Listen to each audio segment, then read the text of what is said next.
Hey, welcome back. What does the Bible really say about tithing? It's time to unlearn the lies.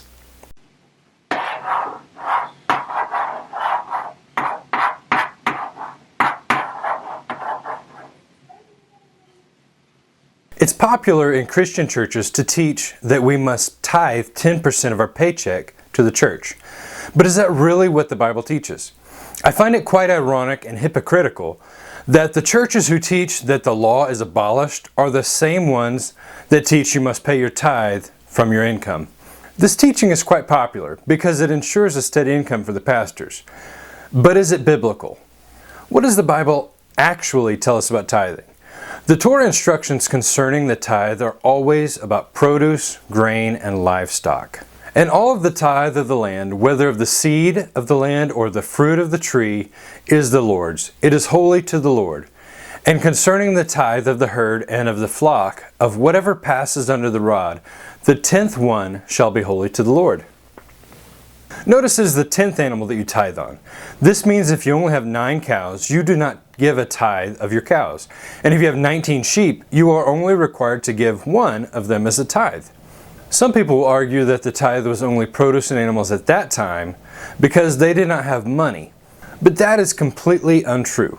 We see in Genesis that money was commonly used. Abraham had gold and silver, and he purchased a plot of land to bury Sarah when she died. And he spoke to Ephron in the hearing of the people of the land, saying, "If you will give it, please hear me. I will give you money for the field. Take it from me, and I will bury my dead there." Also, when Joseph was working for Pharaoh, he sold food for money. And when his brothers came to buy food, he had their money placed back into their bags. Then Joseph gave a command to fill their sacks with grain, to restore every man's money to his sack, and to give them provisions for their journey. Thus he did for them. We also know that when the census was taken, it was required that each person give 1/2 shekel as an offering to the Lord. It was not based on how much wealth a person had, but it was a flat tax that everyone paid. When you take the census of the children of Israel for their number, then every man shall give a ransom for himself to the Lord, when you number them, that there may be no plague among them when you number them. This is what everyone among them who are numbered shall give, 1/2 shekel, according to the shekel of the sanctuary. A shekel is 20 gerahs. The 1/2 shekel shall be an offering to the Lord. Everyone included among those who are numbered from 20 years old and above shall give an offering to the Lord. The rich shall not give more, and the poor shall not give less than 1/2 shekel. When you give an offering to the Lord, to make an atonement for yourselves. So we see in this particular instance that God specifically asked for money. But this was not a tithe. This was a specific case in which money was requested by God for taking a census. However, money was not to be taken for tithes. In fact, there is an exception that is made that specifically mentions money and how it is to be used concerning the tithe. But if the journey is too long for you so that you are not able to carry the tithe, or if the place where the Lord your God chooses to put his name is too far from you, when the Lord your God has blessed you, then you shall exchange it for money. Take the money in your hand and go to the place which the Lord your God chooses, and you shall spend that money for whatever your heart desires, for oxen or sheep, for wine or similar drink, or whatever your heart desires. You shall eat there before the Lord your God, and you shall rejoice, you and your household. So we see that the only time money can be used in connection with tithes is when the journey is too far to carry your produce and your cattle. Then you can sell your tithes for money and take the money on your journey so that you can buy food and beverage for your tithe. Notice also that this tithe is to be eaten by you, because it is for you to celebrate the feasts of the Lord, such as Passover, Pentecost, and Tabernacles. Even in the New Testament, when it mentions tithe, it is always in connection to produce, not money. Woe to you, scribes and Pharisees, you hypocrites! For you pay a tithe of mint and anise and cumin, and you have neglected the weightier matters of the law, justice and mercy and faith. These you ought to have done without leaving the others undone. But woe to you, Pharisees, for you tithe mint and rue and all manner of herbs, and pass by justice and the love of God. These you ought to have done without leaving the others undone. So if your preacher asks you for a tithe, I guess you can give him a salad, because the only tithe mentioned in the New Testament was items from a garden. So what is the purpose of the tithe? Why did God tell Israel to tithe, and who was the tithe for? The Bible explains that the tithe was given to the Levites to eat, because they did not receive a land inheritance. All the other tribes were given land so that they could grow crops and raise livestock. But the Levites were appointed to serve in the temple and did not have any land to grow food of their own. So God set up the tithes as a way to provide food for the Levites.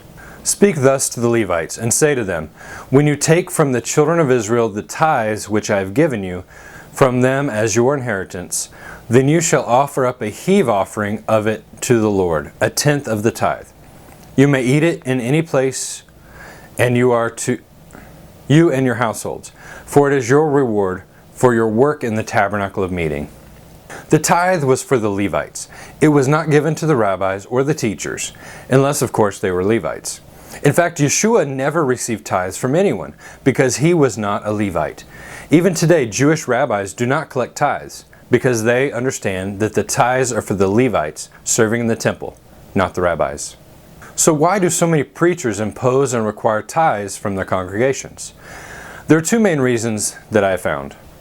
In most cases, the preacher has inherited lies too, and he does not realize that he is taking illegal tithes. He does it because it is the way it has been done for centuries. These preachers need to have their eyes opened to the truth. However, in some cases, the preacher is greedy and deceptive, deliberately twisting the scriptures to their advantage and manipulating people into giving them 10% of their income. These men are wolves in sheep's clothing. They prey on the poor, telling them if you give from your poverty, God will bless you with wealth. They also like to prey on the emotions of the people by twisting the words of Malachi concerning the tithes. However, when we look at the context of what Malachi was saying, we see that he was talking about tithes of produce and grain in the storehouse. Will a man rob God? Yet you have robbed me. But you say, in what way have we robbed you? In tithes and offerings. You are cursed with a curse, for you have robbed me. Even this whole nation, bring all the tithes into the storehouse, that there may be food in my house. And try me in this, says the Lord of hosts, if I will not open for you the windows of heaven, and pour out for you such a blessing, that there will not be room enough to receive it. Malachi is not talking about blessing us with money, as the prosperity preachers claim. He is talking about God blessing us with an abundance of produce and livestock. I talk about this more in my video titled The Biblical Truth About Blessings and Curses. The biblical tithe is part of the temple service and is meant for the Levites and the poor. The tithe was never given to the rabbis or the teachers. However, there is a need for financial support for ministry, and the Bible does speak about this type of giving. Or is it only Barnabas and I who have no right to refrain from working? Whoever goes to war at his own expense, who plants a vineyard and does not eat of its fruit, or who tends a flock and does not drink of the milk of the flock? Do I say these things as a mere man, or does not the law say the same also? For it is written in the law of Moses, you shall not muzzle an ox while he treads out the grain. Is it oxen God is concerned about? Or does he say it altogether for our sakes? For our sakes, no doubt, this was written, that he who plows should plow in hope, and he who threshes in hope should be a partaker of this hope. If we have sown spiritual things for you, is it a great thing if we reap material things? If others are partakers of this right over you, are we not even more? Nevertheless, we have not used this right, but endure all things, lest we hinder the gospel of Christ. Do you not know that those who minister the holy things eat of the things of the temple, and those who serve at the altar partake of the offerings of the altar? Even so, the Lord has commanded that those who preach the gospel should live from the gospel.